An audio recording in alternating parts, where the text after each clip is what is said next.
حضرت عمر فاروق رضی اللہ تعالیٰ عنہ کا زمانہ تھا. حضرت عمر فاروق رضی اللہ تعالیٰ عنہ کا زمانہ. حضرت عمر امیر المؤمنین اور بڑی لمبی چوڑی حکومت ہے. روایت میں لکھا ہے کہ ایک بوڑھی عورت جو حضرت عمر فاروق رضی اللہ تعالیٰ عنہ کے زمانے میں تھی, بوڑھی عورت تھی اور بیوہ عورت تھی. ایک مرتبہ وہ ایک مٹی کے پیالے میں, اس زمانے میں مٹی کا پیالہ ہوتا, تو وہ بیوہ عورت مٹی کا ایک پیالہ لی ہوئی جس میں تیل تھا, اس کو لے کر کہیں راستے سے جا رہی تھی. اب وہ بوڑھی عورت تھی, بیوہ عورت تھی, مٹی کا پیالہ ہاتھ میں ہے, اندر تیل ہے. اس بوڑھی عورت کا پاؤں پھسل گیا تو وہ مٹی کا پیالہ اس کے ہاتھ سے گر گیا. وہ مٹی کا پیالہ اس کے ہاتھ سے گر گیا اور تیل جو تھا وہ زمین کے اندر چلا گیا. اب وہ بوڑھی عورت اس مٹی کے پیالے کو لیتی ہے اور حضرت عمر فاروق رضی اللہ تعالیٰ عنہ جو امیر المؤمنین ہے ان کے پاس آتی ہے اور آ کر کہتی ہے کہ اے عمر, میں بیوہ عورت ہوں, اے عمر میں بیوہ عورت ہوں, بوڑھی عورت ہوں, میں تیل لے کر جا رہی تھی, میرا پاؤں پھسل گیا, وہ تیل گر گیا, تیل زمین کے اندر چلا گیا, اے عمر مجھے تیل میرا واپس کر دے. وہ عورت کہہ رہی کہ اے عمر, آپ تو امیر المؤمنین ہیں, آپ میرا تیل مجھے واپس کر دیجئے. بس حضرت عمر رضی اللہ تعالیٰ عنہ نے دیکھا کہ عورت بیوہ ہے بیچاری اور کمزور ہے اور بوڑھی ہے, تو حضرت عمر نے فوراً حضرت ابو موسیٰ اشعری کو بلایا.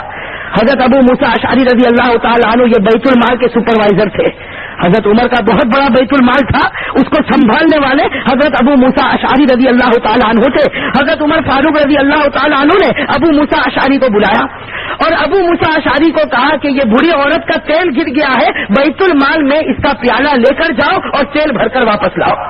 بس حضرت عمر نے آرڈر دے دیا کہ ابو موسیٰ اس عورت کے پاس سے پیالہ لے لو, بیت المال میں جاؤ اور وہاں سے تیل بھر کر واپس لاؤ. بس حضرت ابو موسیٰ اشعری آگے بڑھے تو وہ بوڑھی عورت کہنے لگی کہ اے عمر, دیکھو بوڑھی عورت کے اندر کیسی ہمت, کہتی ہے کہ اے عمر مجھے بیت المال کا تیل نہیں چاہیے, کہتی مجھے بیت المال کا تیل نہیں چاہیے, اتنا معمولی تیل وہ تو میں راستے میں کسی سے بھی مانگتی تو وہ مجھے دے دیتا, راستے میں بہت سے گھر تھے, میں کسی سے بھی مانگتی تو وہ دے دیتا, مجھے تو وہ تیل چاہیے جو زمین کے اندر چلا گیا ہے, مجھے وہ تیل چاہیے جو زمین کے اندر چلا گیا. حضرت عمر کہنے لگے کہ ارے بوڑھی عورت, تم کہیں پاگل تو نہیں ہو گئی کہ جو تیل زمین کے اندر چلا گیا وہ تیل میں کیسے نکالوں گا. تو وہ بوڑھی عورت کہنے لگی عمر اگر تو نبی کی سچی محبت رکھتا ہے اور نبی کا سچا فرما بردار ہے تو میں تجھے خدا کا واسطہ دے کر کہتی ہوں کہ جو تیل چلا گیا اس تیل کو واپس نکال کر دے.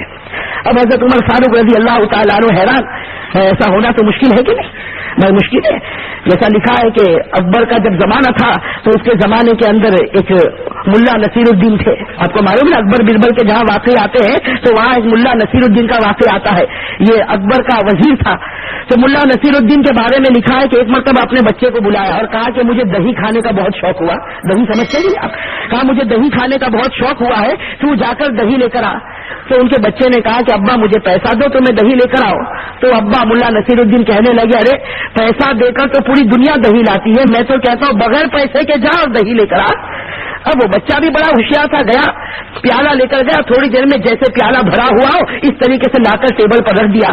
اب ملا نصیر الدین جب کھانے بیٹھے اور اس کو کھولا تو دیکھا اس میں دہی تو ہے نہیں, اس میں دہی نہیں. تو بیٹے سے کہا بیٹا تو دہی نہیں لایا. تو کہا کہ دہی ہو کوئی کھائے تو اس میں کیا کمال کی بات ہے, دہی نہ ہو پھر کھا لو یہ کمال کی بات ہے.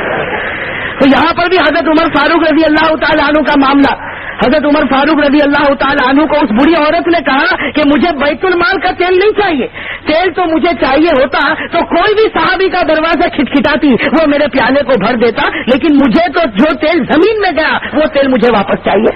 اب حضرت عمر فاروق رضی اللہ تعالیٰ عنہ حیران ہے, اس بڑی عورت کو بہت سمجھاتے لیکن وہ بڑی عورت تو ایک ہی بات کہتی کہ اے عمر اگر تو سچا امیر المؤمنین ہے, اگر تو سچا مومن ہے, اگر تو نبی کا سچا فرما بردار ہے تو آج خدا کے ساتھ معاملہ جوڑ دے اور وہ تیل جو زمین میں گیا وہ تیل مجھے واپس لوٹا دے.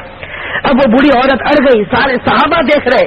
روایت کے اندر ہے کہ حضرت عمر فاروق رضی اللہ تعالیٰ عنہ نے ایک چمڑے کا ٹکڑا اٹھایا اور اس پر کچھ لکھا. میرے بھائیوں کان کھول کر سننا, حضرت عمر فاروق رضی اللہ تعالیٰ عنہ نے ایک چمڑے کا ٹکڑا اٹھایا اور اس پر کچھ لکھا اور اس بوڑھی عورت کو دیا اور کہا کہ جس زمین میں تیرا تیل دھس گیا وہاں جا کر اس چمڑے کو رکھ دے, خدا کی قدرت سے تیل واپس نکل آئے گا. بس وہ بوڑھی عورت نے اس چمڑے کے ٹکڑے کو لیا. دیہات کی رہنے والی عورت, روایت میں لکھا ہے کہ وہ بوڑھی عورت آگے چل رہی اور صحابہ کرام کا مجمع پیچھے چل رہا ہے, اس لیے کہ ہر صحابی دیکھنا